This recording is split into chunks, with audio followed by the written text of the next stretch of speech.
Okay, thank you so much for having me, Obehi. Osinakachi Akuma Kalu, Igbo by birth, and I'm joining from Lagos, Nigeria. I and studied philosophy, and I've been an advocate of transdisciplinary approach in understanding the reality of the human person.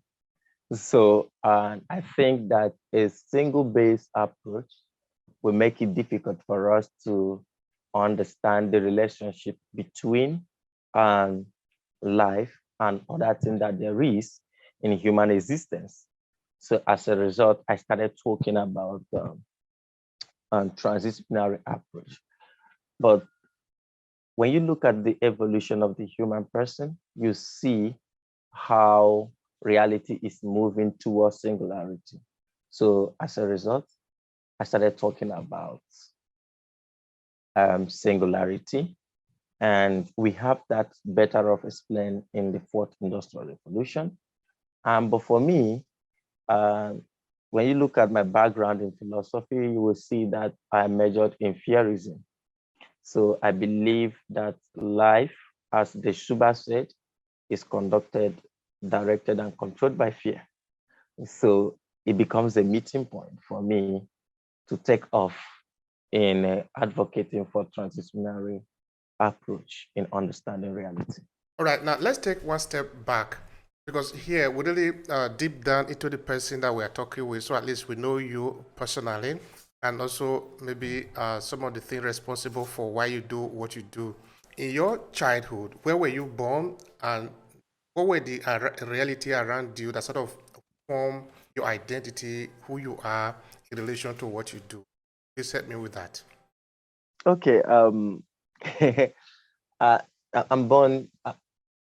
I'm from Isu town, to be precise, Abisu village in Aruchpu local government of Abia State.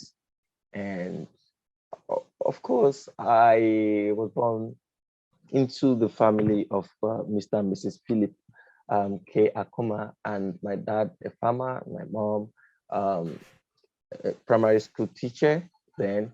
So my village is remote and obscure. And up to now, we don't have a borehole there, pipe on water.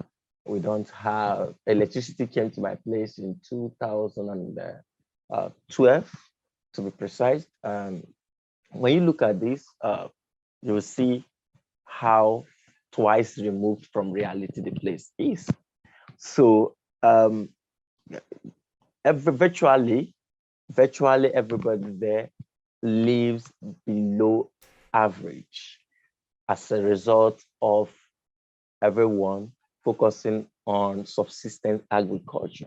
There's no sense of mechanized agriculture or anything related to that. So when I started, I did my primary school there, and I did my secondary school at the St. Anthony's Ohafia. But then when I was growing, I wanted to be a medical doctor. From there, I changed because of the injustice of the human person, man's inhumanity to man. I said, okay, I want to be a lawyer. So because of the jam procedures in Nigeria and everything, I wasn't opportune to get admission to study law. Then I switched over to studying business administration and management at Federal Polytechnic Nekede, Owerri. So after studying business admin, I started working with, I got a job with First Bank, but it didn't give me that fulfillment because this curious side. And of course, we know that consciousness is not consciousness of nothing but something. So after resignation, I started teaching. So I started teaching um, people in secondary school. And then I was teaching economics, and I realized that there was something lacking. There was something lacking in our society. The construct at which people translate their reality.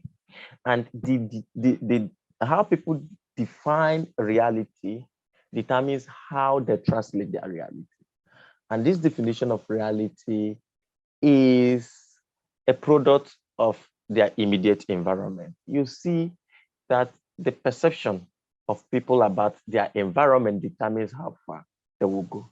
And this took me back to why my society, my village, my town is the way it is.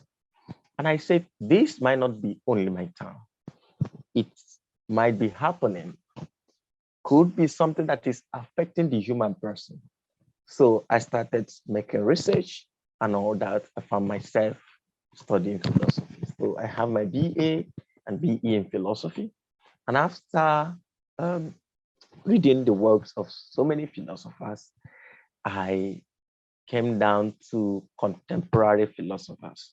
So studying them helps me also to relate back to my home, because when you look at my society, it is characterized, we have boundaries with the cross variance, and we have boundaries. Everyone look down on this small community, and there's always dispute at a boundary or crisis and all that. And I said, if we understand our society better, we can create a better society that is devoid of unhealthy crisis. Because the most important thing in life, is the protection of life and property, which is, life is the chief value, and we must learn how to preserve it. No matter how your society is, the best thing you can do for it is to think of and figure out a way of transforming and making it better, not just for you, but others and the next generation. So this is a little bit about my background and how it influenced my chain of thought and what I'm doing today. What is the basis of your philosophy? I mean, what do you base your study of it on? Is it a kind of a general philosophy, or do you have any specification, your area of study? Help me understand that. So I did general philosophy, which is the main thing that I have to do to understand reality from perspectives, especially Oriental Western. And I also studied African philosophy. But where I majored was on Fearism. So, but then in translating what I've learned, I realized that there is an immediate problem, which made me to focus more on African philosophy, because even my organization, their major goal is to build the gateway in and out of Africa and to change the narrative, the perception of the West and the East about Africa. When you call someone, you want to have a business with someone outside from Africa, there is always the perception they have about Africa. And that narrative is what I have devoted. I've dedicated my life to change.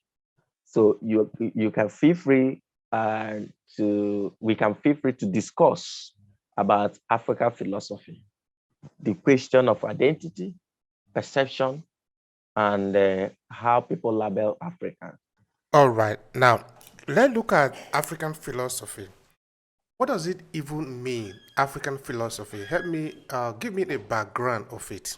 Okay, African philosophy discusses the question of Africa identity, according to Professor Onyocha, and he is my mentor. So Izumasa Onyocha is an African philosopher and a metaphysician to start with, and he is a Nigerian. So when you talk about African philosophy, let's talk about philosophy, understanding reality, and it means trying to understand the reality of the African person and Africa. So, before the Berlin Conference, Africa wasn't partitioned. So there are things, there are factors that are beyond religion, beyond the Western religion of Islam and all that. There are things the African person share in common. So these are the realities of the African person. So when you talk about African philosophy, you talk about the question of identity, understanding the reality and the perception of the African person.